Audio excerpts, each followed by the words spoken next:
Take a hard look at your routine. No sugarcoating. Alarm goes off. Bathroom, rushed coffee, traffic, a job that barely excites you, meetings that could have been in mails, lunch eaten in a hurry, more screen time, then the gym, just to feel like life is under control, a show to shut your brain down, bad. And somehow, this gets labeled as freedom. Most people live on a polished kind of autopilot, like they quietly agreed to a deal with normal life. What they missed is the fine print. You can do whatever you want, as long as you don't mess with the system.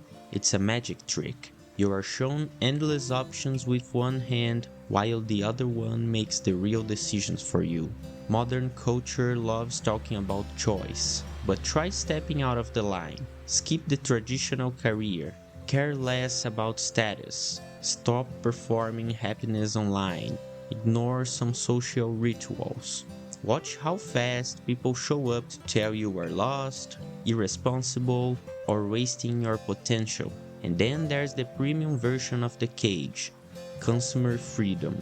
Ads telling you that your phone defines your personality, as if your lifestyle wasn't shaped long before, in offices full of charts and behavioral data. In the end, we celebrate the cage because it's comfortable, fast Wi-Fi, nice design, good lighting. Try saying you'd rather earn less to have more time or meaning. People look at you like something's wrong with you, because freedom that goes off script makes people uneasy. It's not calm, it's not predictable. Truth is, most people don't want freedom. They want safety dressed up as choice. A huge menu where everything leads to roughly the same life. The irony, the more options we are given, the harder it becomes to choose. Endless scrolling, infinite profiles, courses promising purpose, and a growing sense of paralysis. What does that look like? A well-lit glass cage, with a view of everyone else's highlights. Still a cage. You feel in control, but you are really just pressing buttons that were installed before you showed up. And here's the uncomfortable part. This prison is rarely forced on you. You buy it. You finance it. You defend it. So the next time you say, I do whatever I want, pause for a second. Is that what you actually want? Or is it what you were taught to want? That whole be whoever you want line sounds great. It feels freeing. But in practice, it's mostly a nice sounding lie. Because tell me, who is this yourself you were supposed to be? The one you feel or the one that gets approved? We are living in an authenticity theater. Everyone claiming they don't care about opinions while checking reactions and likes like emotional report cards. Freedom turned into performance. You build an acceptable version of yourself and call it identity. And it's not just people judging people. There is an algorithm trimming the edges. If you drift too far away from the pattern, you fade out. Most people accept that trade without much resistance because social rejection feels worse than giving up a bit of honesty. Deep down, a lot of people gladly exchange real freedom for approval. Being liked feels safer than being misunderstood. So, the adjustments start. You soften opinions, change how you dress, filter what you say, smooth out anything that might cause friction. At the end of the process, you didn't become more authentic. You became more digestible. A well-behaved, likable, socially approved character, and often kind of empty. There's a clear paradox here. Everyone wants to be unique, but no one wants to stand alone. Different, but not too different. Free, but not awkward. Authentic, but still popular. That math doesn't work.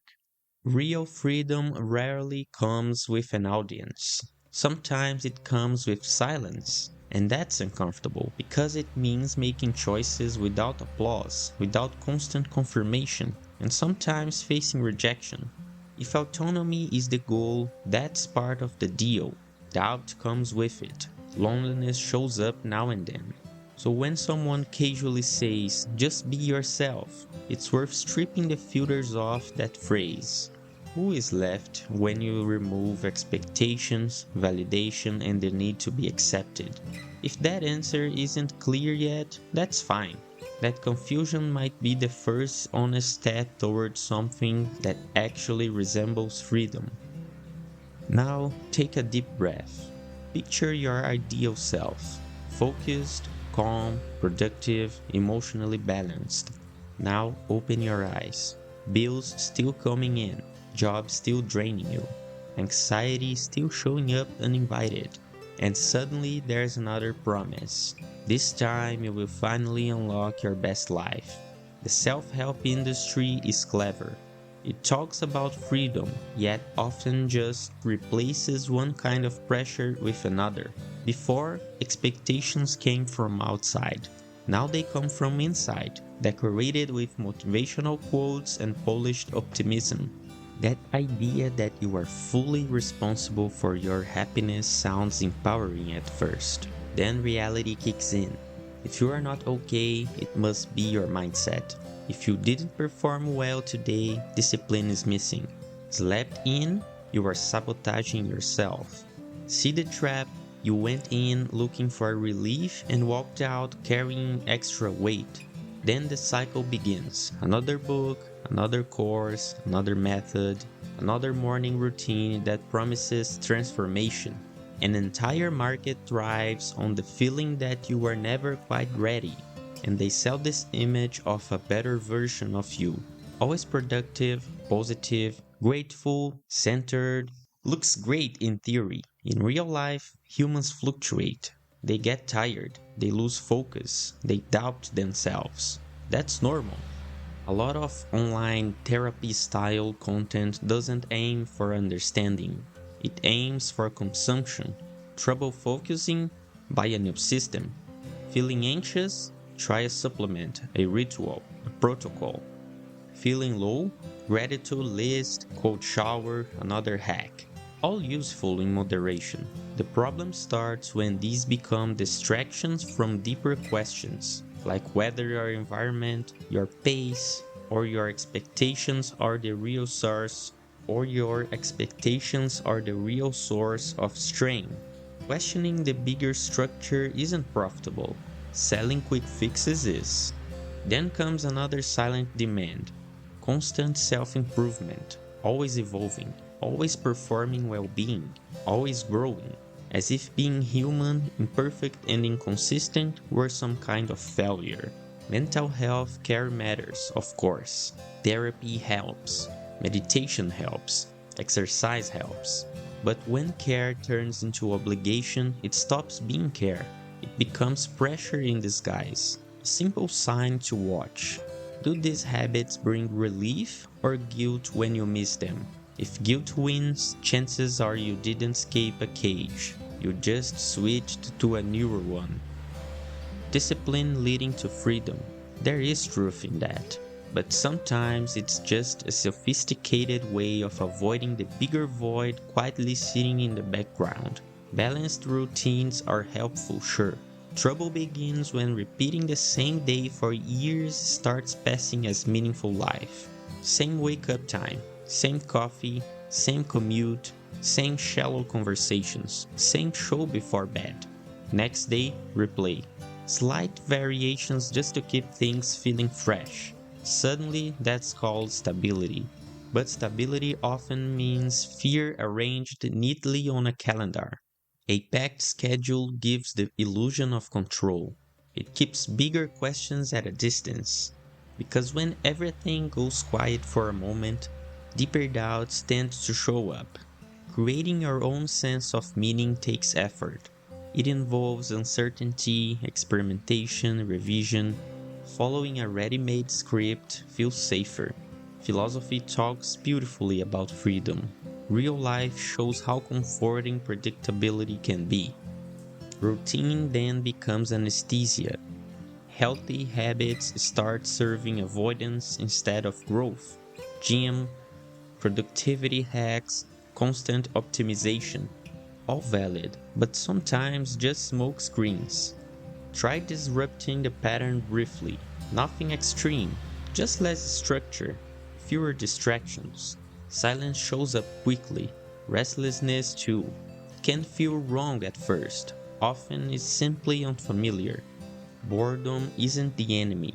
Plenty of creativity and reflection come from it. So does change. Yet every spare moment now gets filled. Notifications, videos, podcasts, endless input. Maybe what's missing isn't more discipline or another system. Maybe it's genuine pause. Time without a clear goal. That strange space where you don't know exactly what to do. And stay there anyway. When the noise fades, some realizations surface. And sometimes the realization is blunt. You are not really living, you are maintaining operations. So when someone praises your flawless discipline or perfect organization, accept it politely, but check internally. Is this freedom or just effective conditioning? There is an image everyone recognizes by now, working from anywhere. Laptop open with a nice view, flexible schedule, no boss. It looks like peak freedom, and there's nothing wrong with wanting that. The problem starts when you believe that only this setup can make you free. Because what usually happens is simple. You leave one rigid system and step straight into another, just better dressed. Before, you had a boss. Now you have clients, algorithms, metrics, and audience. The pressure doesn't disappear. Sometimes it gets worse. You trade the badge for personal branding, fixed hours for the feeling that you are always on, and somehow convince yourself you are finally in control. Most of the time, you are not. You are still running, just with a nicer background. Freedom became an aesthetic. Drones, beach shots, inspirational captions, a light lifestyle on display. It looks spontaneous, but often just another performance. Living isn't enough anymore. You have to prove that you are living better. And a new tyrant shows up. You. The voice that demands constant productivity, growth, presence. Every attempt to rest turns into guilt. Every pause feels like falling behind. Try slowing down for real. A few days without producing, without posting, without proving anything. Pay attention to what comes up. If discomfort of guilt hits hard, that freedom might not be as free as it looks. Because what gets called financial independence often turns into image dependence. Life becomes a storefront. You don't just want autonomy, you want it to be seen. That's the paradox. The more obsessed you become with an ideal version of freedom, the more rules you create to sustain it. You have to keep the narrative alive, keep the performance running. In the end, the system wasn't escaped, it was upgraded. Now even rebellion is part of the marketing. Real freedom usually isn't glamorous, it's quiet, sometimes boring, often invisible. It's being able to disappear without explaining yourself, to fail without turning it into content, to rest without announcing it. So before saying you want freedom, look straight at it. Do you actually want to live differently? Or do you just want to look like someone who won the game in everyone else's feed? Maybe the real shift is accepting something simple. Total freedom doesn't exist. It never did. It's a beautiful idea, like endless motivation or a life without conflict. Easy to imagine, impossible to live. Life always comes with constraints. Every choice brings consequences. Every freedom carries a form of limitation along with it. Want to travel freely? You trade stability and roots. Want to speak your mind? You deal with backlash. Want autonomy at work? You live with uncertainty and risk. There's no clean version. The mistake is treating freedom like a final prize. Something you reach and then everything works out. Because the more you chase it that way, the more trapped you become by the idea that you need it to live well. That's the loop. You pursue freedom as a requirement for life and then end up enslaved by the pursuit itself. running in circles, exhausted, always feeling like something is missing. Maybe freedom isn't a destination or a lifestyle you buy into. Maybe it's recognizing that total control is an illusion, that you will never have full certainty, universal approval, or permanent stability, and accepting that. When that sinks in, the pressure eases. You stop treating life like an endless self-optimization project. You stop trying to win existence like it's a productivity game.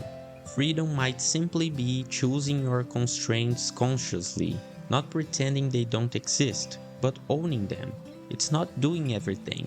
It's knowing you could do many things and still choosing a few because they matter, even if it hurts, even if you are judged, even if it looks small.